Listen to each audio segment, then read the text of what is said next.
Salut les beepers, salut les beepeuses, on se retrouve pour une nouvelle vidéo de l'atelier BIP, Brick Alien Interceptor Project. On s'attaque au démontage et au remontage de l'avant de la moto. On va changer déjà le guidon avec ce guidon Brooks LSL. Donc on va démonter la petite bulle qui avait été vendue avec la moto, que j'avais récupérée. On enlève les rétroviseurs.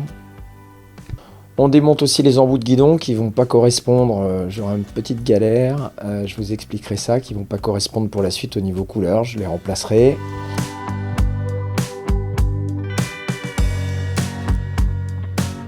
Les poignées existantes, on enlève tout. On démonte les fixations du guidon pour pouvoir accéder et le guidon est démonté sans trop de problèmes. Il va falloir maintenant démonter l'avant de la moto également pour pouvoir enlever les pattes de fixation et changer les clignotants.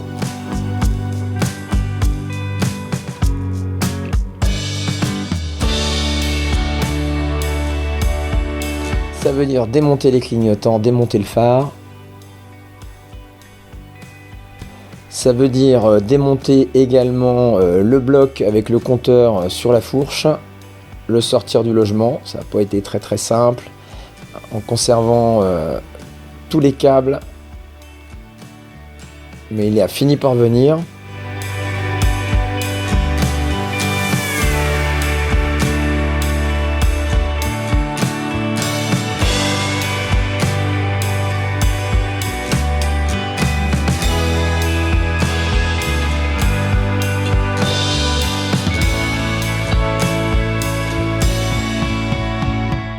On s'est retrouvé avec une moto toute nue à l'avant, on a pu enlever les anciennes pattes de fixation grises.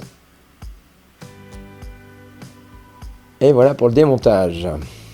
Alors avant de replacer, j'ai commencé à mettre les supports des petites pattes, des pattes ciseaux de fixation de phare que j'avais trouvé chez French Moto Shop.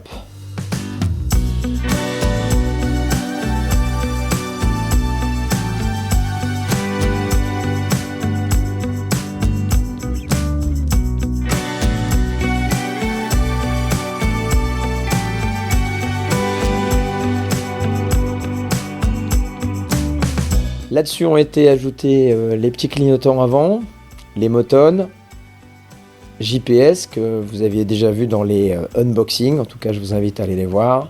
Je les avais déjà positionnés à l'arrière, et bien il en va de même pour l'avant pour avoir une homogénéité. Donc des petites pattes en alu ciselé, là je les ai prises noires, elles sont vraiment très sympas. L'optique de phare sera changée dans le futur de la moto. Petits ajustements bien entendu, il va falloir calculer avec le phare, la mise en place. Ensuite mise en place du guidon, du nouveau guidon LSL. Alors on repère les marquages parce que vous le savez, il y a des petits trous pour la mise en place des poignées, donc il va falloir retrouver les emplacements.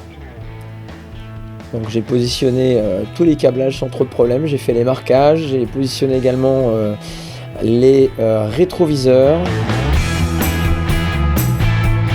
Pour les rétroviseurs, il s'agit des Eyesider Montana 2, je l'avais déjà présenté dans un unboxing également. Les petits trous ont été repérés et j'ai mis un peu de scotch pour protéger. J'ai commencé le percement, mèche de 4 pour le maintien des poignées. Voilà.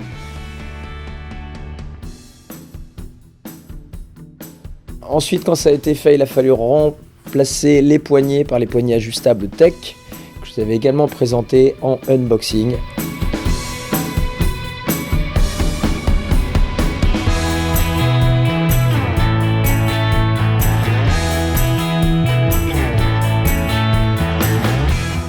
Donc on fait le démontage des axes, on enlève le câble. Alors la poignée d'embrayage, ça a été très facile à enlever. Pour le remontage, vous allez voir, ça a été un tout petit peu plus compliqué. Il a fallu démonter une petite vis, et encore quand on est compliqué, hein, quand on repère et qu'on remet au même endroit.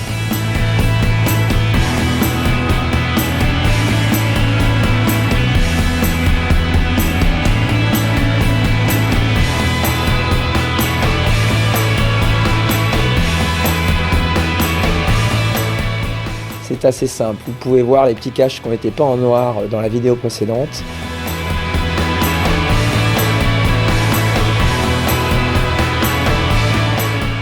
Remise en place du câble d'embrayage.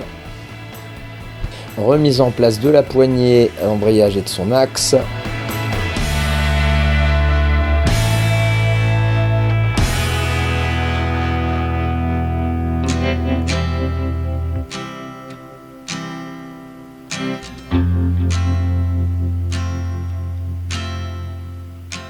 J'ai touché à aucun réglage, aucune tension.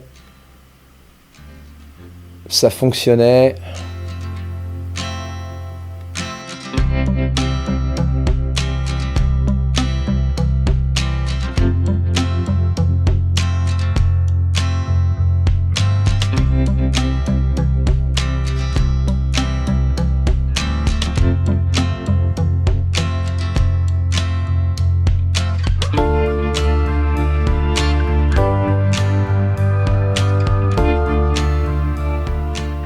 On remonte au guidon, mise en place de l'axe, on serre, voilà.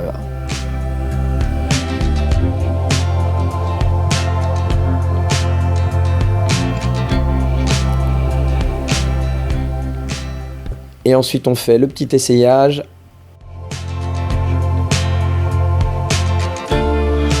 Ensuite on va attaquer la poignée de frein.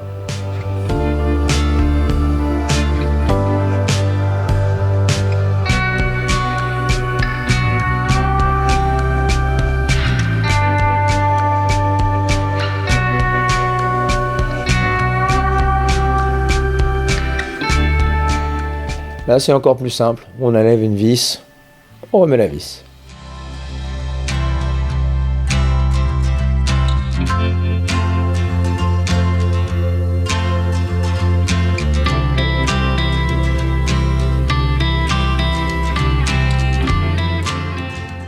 Voilà donc les clignotants, les petites pattes, les poignées, les rétroviseurs, tout est remis en place. Il y aura l'ajout de petits embouts de guidon un peu plus tard. Allez, fin de la vidéo, à bientôt!